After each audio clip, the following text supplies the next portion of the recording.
प्यारे बच्चों, आज हम कक्षा 7वीं की चैप्टर 7 की त्रिभुजों की सर्वांग समता का वॉल्यूम 2 करेंगे, जिसमें त्रिभुजों की सर्वांग समता के जो प्रतिबंध हैं उनके बारे में डिस्कस करेंगे। जो वॉल्यूम 1 था उसमें मैंने आपको बताया था कि सर्वांग समता क्या होती है, रेखाओं की सर्वांग समता के बारे में बताया था, कोणों की सर्वांग समता के बारे में बताया था, त्रिभुज के अंगों के बारे में बताया था कि कितने अंग होते हैं, जिसमें 3 भुजा 3 कोण कौन कौन से हैं, भुजाएं कौन सी हैं, और किस प्रकार के जैसे त्रिभुज हमारे जो है समान दिखने के या लंबाई समान दिखने के बावजूद भी अलग प्रकार के हो सकते हैं, ये बताया था। और जो वॉल्यूम 1 जो मैं बनाया था उसमें हमारी जो त्रिभुजों की जो भुजा सर्वांग समता है उसके बारे में डिस्कस किया गया था। तो आज हम करेंगे अभी इससे आगे वाले जो प्रतिबंध हैं उनके बारे में।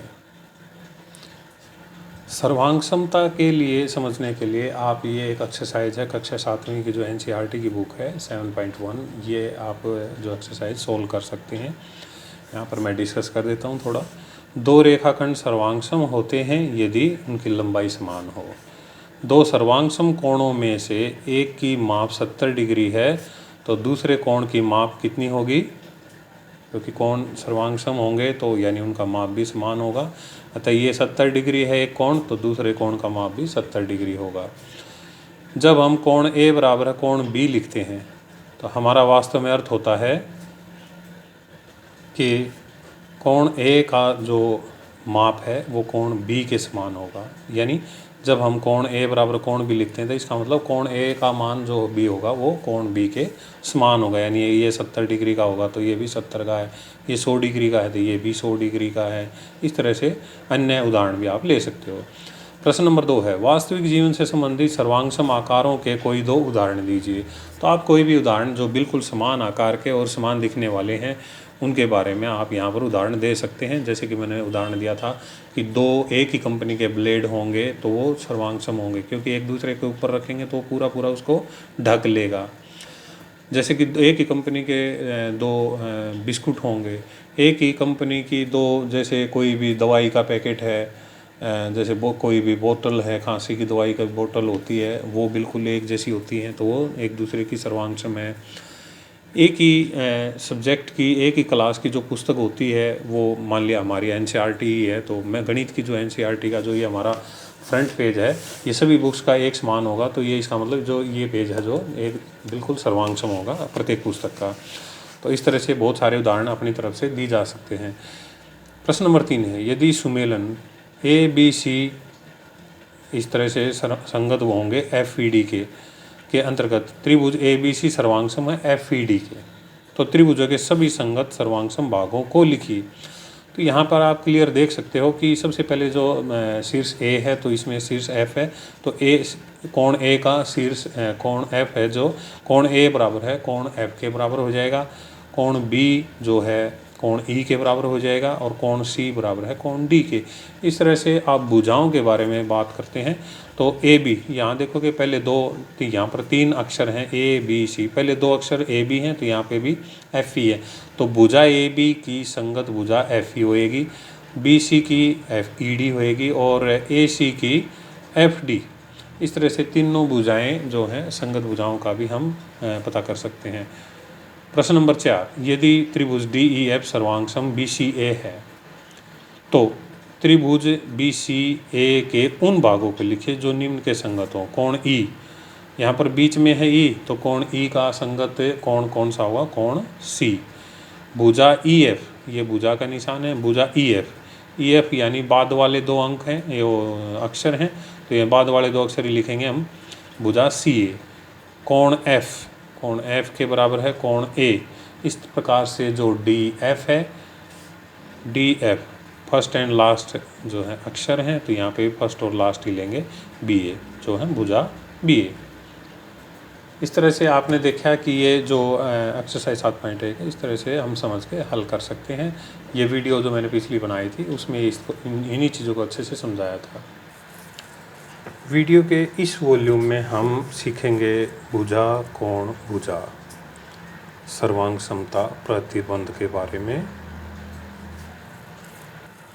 इस तरह के प्रतिबंध में देखिएगा कि दो भुजाएं और एक कोण इस तरह से दिए गए हों कि वो प्रतिबंध को पूरा करते हों, यानी कि मान लिया दो भुजाएं, एक तो ये हो गई, दूसरी भुजा मैं मान लेता हूँ कि ये है, और इनका जो इंक्लूडिंग कोण है यानी इनके अंतर्गत जो कोण आता है, इन दोनों से जो बनाया गया कोण है, अगर वो भी बराबर हो तो यहाँ पर कौन सा सर्वांग सम प्रतिबंध लगता है? भुजा कोण भुजा।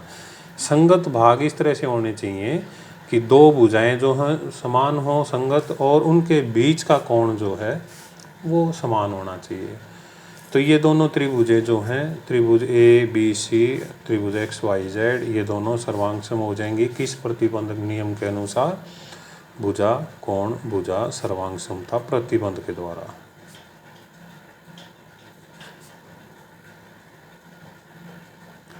तो यहाँ पर हम निशान लगा के भी हम शो कर रहे हैं कि ये कौन सी भुजा की कौन सी संगत है और वो बराबर है।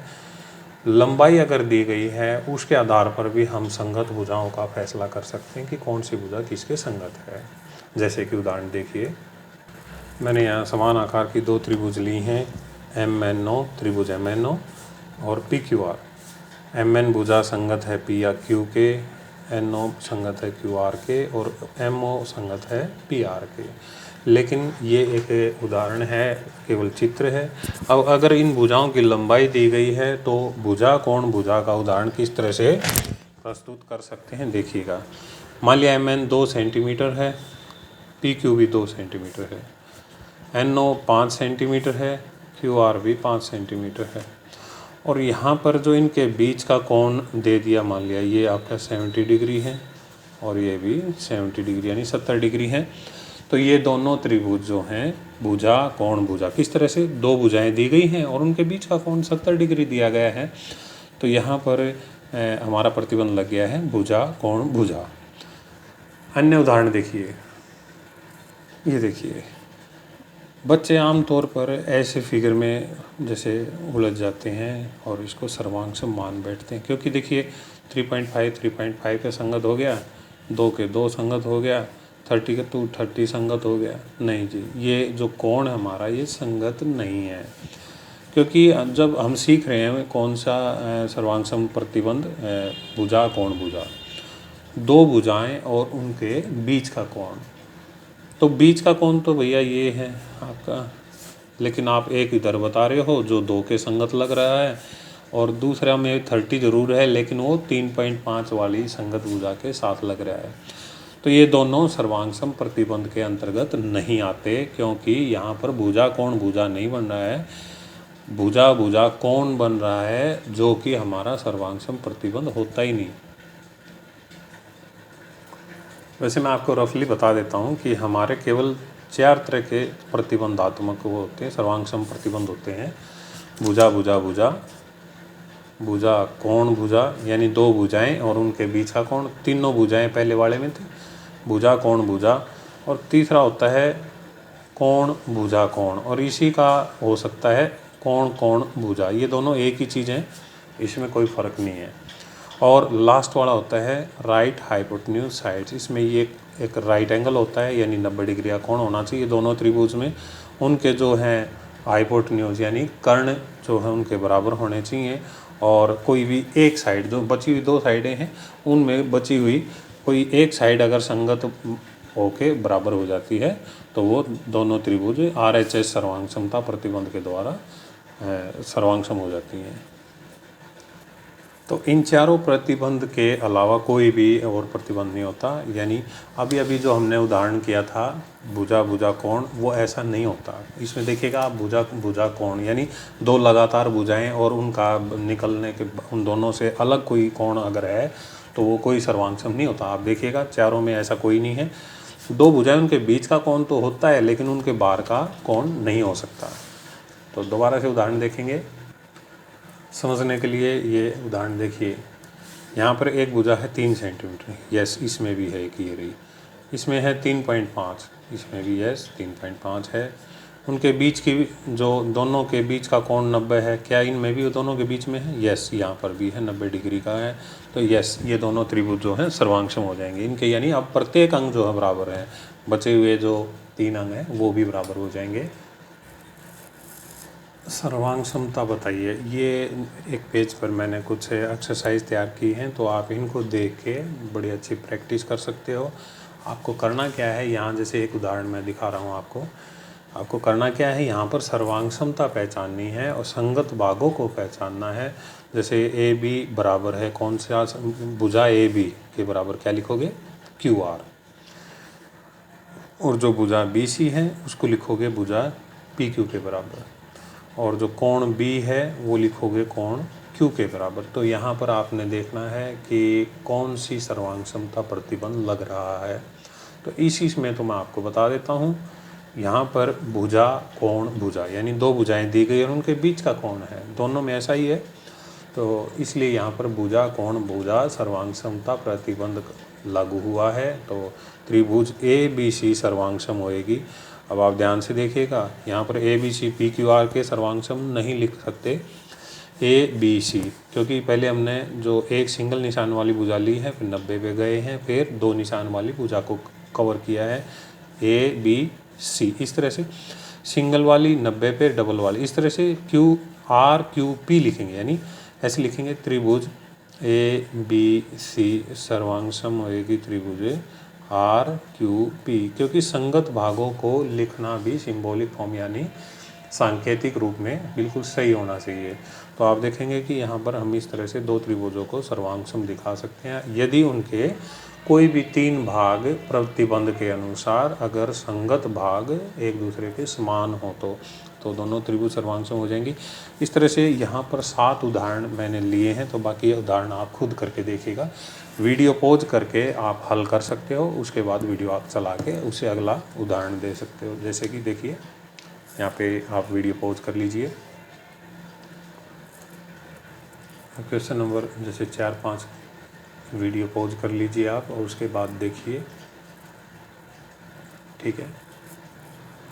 अब एग्जाम्पल जो ये क्वेश्चन है 6 और 7 वीडियो पॉज कर लीजिए और सोल्व करके देखिए।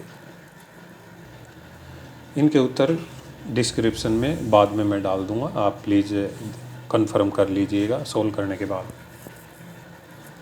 तो प्यारे बच्चों, ये हमारा जो सर्वांग समता त्रिभुजों की सर्वांग समता का वॉल्यूम नंबर 2 था, जिसमें हमने सीखा कि त्रिभुजों की जो भुजा कोण भुजा सर्वांग समता प्रतिबंध है वो कि उसका मतलब क्या है और वो किस तरह से हम लागू करते हैं, किस प्रकार से 2 त्रिभुजों में वो लागू होता है। तो मेरे चैनल को प्लीज़ सब्सक्राइब कीजिए। अगर वीडियो अच्छी लगी है तो आगे भी वीडियो देखने के लिए सब्सक्राइब करके और जो ऑल वीडियोज़ का बटन है उसको क्लिक कीजिए, ताकि आपको और भी नई फ्रेश वीडियो मिलती रहे। धन्यवाद।